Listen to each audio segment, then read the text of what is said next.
Hi friends, MS class உங்களுக்கு சூப்பரான outlook ப்ரொஃபஷனலாகவும் office வேறாகவும் college வேறாகவும் உங்களுக்கு பார்ட்டிக்கு ஃபார்முலா போகிறதுக்கான அவுட்லுக்கை டிஃப்ரென்ஸா 5 கிளாஸ்ல ரெடி பண்ணியிருக்கோம். நீங்க ஒயிட் ஸ்கின்னா இருங்க, பிளாக் ஸ்கின்னா இருங்க, நார்மலா இருங்க, எந்த ஸ்கின்ல வேணாலும் இருங்க. ஆனா உங்களுக்கு அவுட்லுக் சூப்பரா தெரியறதுக்கான 5 டிஃபரன்ஸ் கிளாஸை நாம சூப்பரா ரெடி பண்ணியிருக்கோம். ஃபர்ஸ்ட் அவுட்லுக் பாருங்க. First one red with black,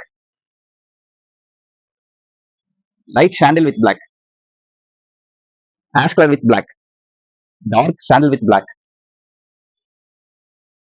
pista green with black. இதுல எந்த அவுட்லுக் உங்களுக்கு செட் ஆகுன்னு பார்த்துட்டு ஸ்கிரீன்ஷாட் அனுப்புங்க. உங்களுக்கு கொரியர் சர்வீஸ் அவைலபிள் இருக்கு. நம்ம லொகேஷன் எங்க அமைஞ்சிருக்குன்னு பாத்தீங்கன்னா சேலம்ல junction main road, Sona college near, Lakshmi ஹோட்டலுக்கு ஆப்போசிட்ல எம்எஸ் கிளாஸ் அமைஞ்சிருக்கு. நேரில் விசிட் பண்றவங்க விசிட் பண்ணலாம். நம்ம வீடியோ உங்களுக்கு உடனே அப்டேட் ஆகுன்னா நம்ம சேனலை சப்ஸ்கிரைப் பண்ணாதீங்க, பண்ணிக்கோங்க. தேங்க்யூ.